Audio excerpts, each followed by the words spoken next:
नमस्कार, मैं हूं निकिता और आप देख रहे हैं सत्यहिंदी.com। चलिए एक नजर डालते हैं अब तक की सुर्खियों पर। कांग्रेस प्रवक्ता सुप्रिया श्रीनेत ने प्रेस कॉन्फ्रेंस कर बीजेपी के एक वीडियो को लेकर गंभीर आरोप लगाए हैं। कांग्रेस का आरोप है कि बीजेपी की तरफ से जारी किए गए एक वीडियो में भारत की जमीन को चीन और पाकिस्तान के क्षेत्र में दिखाया गया है। सुप्रिया ने कहा कि बीजेपी से बड़ा देशद्रोही और टुकड़े टुकड़े गैंग इस देश में कोई नहीं है। वहीं इससे पहले कांग्रेस प्रवक्ता ने अपने ट्विटर अकाउंट से एक वीडियो भी शेयर किया था, जिसके कैप्शन में उन्होंने लिखा कि हिंदुस्तान की सरजमी के साथ कोई खिलवाड़ बर्दाश्त नहीं और बीजेपी ने पाप किया है। दरअसल कांग्रेस का आरोप है कि पीएम मोदी के लिए बनवाए गए एनिमेशन वीडियो में हमारी जमीन को पाकिस्तान और चीन का दिखाया गया। वीडियो डिलीट करके भाग जाने से फर्क नहीं पड़ता है। पीएम मोदी बीजेपी अध्यक्ष जेपी नड्डा को इस गलती के लिए माफी मांगनी चाहिए। सुप्रिया श्रीनेत ने आगे कहा कि शुक्रवार 14 जुलाई को दोपहर 1 बजे के करीब बीजेपी के हैंडल से इस वीडियो को ट्वीट किया गया। मोदी सरकार की तरफ से लाए गए जियो स्पेशल इंफॉर्मेशन रेगुलेशन बिल के अनुसार कोई भी सोशल मीडिया प्लेटफॉर्म अगर भारत के नक्शे के साथ खिलवाड़ करेगा तो 100 करोड़ रुपए का जुर्माना और 7 साल की सजा होगी। कांग्रेस ने कहा कि पहले बीजेपी इस वीडियो को वायरल करने में जुटी थी, लेकिन जब लोगों ने आपत्ति जताई तो इसे डिलीट करके भाग गए। श्रीनेत ने सवाल करते हुए कहा कि अब बीजेपी से कौन सा नेता जेल में जाएगा। पश्चिम बंगाल के पंचायत चुनाव में राज्य के सत्तारूढ़ दल तृणमूल कांग्रेस ने बड़ी जीत हासिल की है। वहीं भारतीय जनता पार्टी दूसरे नंबर पर रही। इसे लेकर केंद्रीय गृह मंत्री अमित शाह ने शुक्रवार 14 जुलाई को कहा कि खून खराबे वाली हिंसा भी बीजेपी को चुनाव में शानदार प्रदर्शन करने से नहीं रोक सकी। शाह ने ट्वीट कर लिखा कि बीजेपी ने पिछले चुनाव की तुलना में अपनी सीटों की संख्या लगभग दोगुनी कर ली है। ये हमारी पार्टी पर लोगों के किए गए विश्वास का संकेत है। इससे पता चलता है कि जनता का स्नेह प्रधानमंत्री नरेंद्र मोदी के नेतृत्व वाली बीजेपी सरकार के साथ है।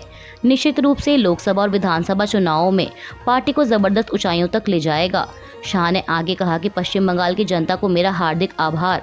बीजेपी प्रदेश अध्यक्ष सुकांत मजूमदार और बीजेपी नेता शुभेंदु अधिकारी को बहुत बधाई कि वो कार्यकर्ताओं के साथ प्रतिकूल परिस्थितियों के बावजूद खड़े रहे। न्यूज एजेंसी पीटीआई के मुताबिक टीएमसी ने त्रिस्तरीय पंचायत चुनाव में सभी 20 जिला परिषद के साथ साथ कुल 928 सीटों में से 880 पर जीत हासिल की, जबकि बीजेपी ने 31 सीटें जीती। वहीं कांग्रेस और लेफ्ट गठबंधन ने 15 और अन्य ने 2 सीटों पर जीत दर्ज की। ग्राम पंचायत की कुल 63,219 सीटों में से टीएमसी ने 35,000 सीटों पर जीत दर्ज की। वहीं बीजेपी ने 10,000, कांग्रेस लेफ्ट गठबंधन ने 6,000 सीटें जीती। कांग्रेस ने गुरुवार 13 जुलाई को चुनावी बॉन्ड के अपारदर्शी होने का आरोप लगाया और दावा किया कि राजनीतिक चंदा हासिल करने की यह व्यवस्था सत्तारूढ़ पार्टी को फायदा पहुंचाने के लिए लाई गई है।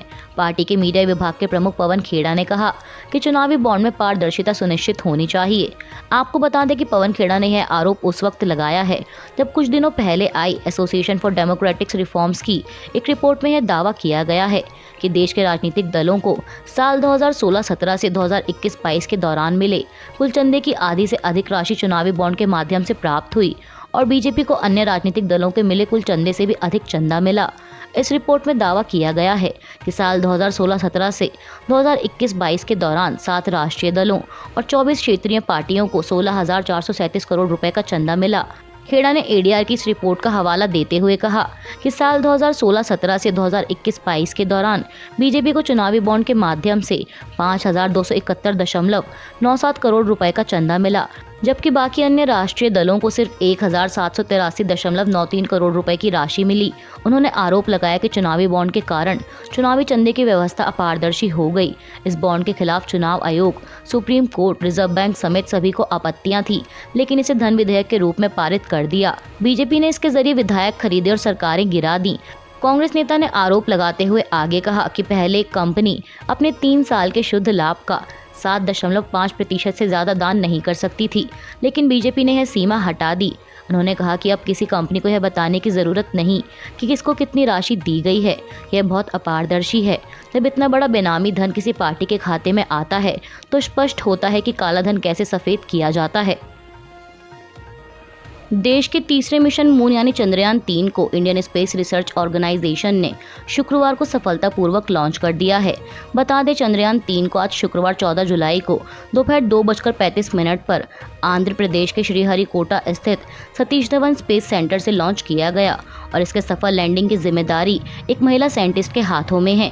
इसरो साइंटिस्ट ऋतु करिधाल चंद्रयान 3 की मिशन डायरेक्टर हैं। वो पिछले लंबे समय से महिलाओं के बीच चर्चा का विषय तो रही हैं, लेकिन देश के इस अहम मिशन की जिम्मेदारी मिलने के बाद उनकी और भी चर्चा हो रही है। आपको बता दें कि इससे पहले करिधाल मंगलयान मिशन की डिप्टी ऑपरेशन डायरेक्टर भी रह चुकी हैं और उन्हें भारत की रॉकेट वुमेन भी कहा जाता है। फिलहाल उनके हाथों में मिशन चंद्रयान 3 की अहम जिम्मेदारी सौंपी गई है, जिस पर देश और दुनिया भर के करोड़ों लोगों की नजरें टिकी हुई हैं। देश भर में यूनिफॉर्म सिविल कोड को लेकर छिड़ी बहस पर लगातार बयानबाजी जारी है।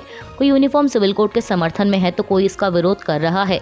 इस बीच केरल के राज्यपाल आरिफ मोहम्मद खान कई बार यूनिफॉर्म सिविल कोड के समर्थन में बयान दे चुके हैं। वहीं अब उनके बयान को लेकर AIMIM प्रमुख असदुद्दीन ओवैसी ने उन पर पलटवार किया है। असदुद्दीन ओवैसी ने कहा कि एक राज्यपाल के रूप में उन्हें सरकार की प्रशंसा नहीं करनी चाहिए, उन्हें राज्यपाल पद से इस्तीफा देना चाहिए और आधिकारिक तौर पर बीजेपी में शामिल होकर PM मोदी और उनकी सरकार की तारीफ करनी चाहिए। ओवैसी के बयान पर आरिफ मोहम्मद ने भी पलटवार किया और कहा कि अगर कोई अपनी चिंता व्यक्त कर रहा है तो इसका स्वागत किया जाना चाहिए। लोग जो भी कह रहे हैं सरकार उसे जानेगी और उन सभी संवेदनाओं को ध्यान में रखेगी। लोकसभा चुनाव को यूनिफॉर्म सिविल कोड से जोड़ने पर केरल के राज्यपाल ने पूछा, क्या मैं 1986 में चुनाव लड़ रहा था जब मैंने सरकार से इसी विषय को लेकर इस्तीफा दिया था। आपको बता दें कि केरल के गवर्नर और पूर्व केंद्रीय मंत्री आरिफ मोहम्मद खान ने कहा था कि यूनिफॉर्म सिविल कोड किसी के धर्म को टारगेट नहीं करता है, बल्कि यह देश के सभी नागरिकों के लिए समान कानूनों की बात करता है। इसके बाद उन्होंने ABP न्यूज से बातचीत के दौरान भी यूनिफॉर्म सिविल कोड की वकालत करते हुए मुस्लिम पर्सनल लॉ बोर्ड पर कटाक्ष किया था। मध्य प्रदेश के कूनो नेशनल पार्क से एक बार फिर बुरी खबर सामने आई है। खबर है कि शुक्रवार को एक और नर चीते की मौत हो गई, जिसका नाम सूरज था। अधिकारियों का कहना है कि अभी तक उसकी मौत का कारण साफ नहीं हो पाया है। बता दें कि पिछले 4 महीनों में कूनो नेशनल पार्क में यह 8वें चीते की मौत है। इस हफ्ते 2 चीतों की जान गई है। इससे पहले मंगलवार को नर चीते तेजस की मौत हुई थी। उसकी गर्दन पर चोट के निशान मिले थे। मीडिया रिपोर्ट्स के मुताबिक दक्षिण अफ्रीका के नामीबिया से लाए गए चीतों में से अब तक 5 चीतों और 3 शावकों की मौत हो चुकी है। इनमें से 6 साल का चीता उदय भी शामिल है, जिसने अप्रैल में दम तोड़ा था। इससे पहले चीते साशा की भी मौत हो गई थी। अभी के लिए बस इतना ही। बाकी की खबरों के लिए बने रहिए सत्यहिंदी.com के साथ।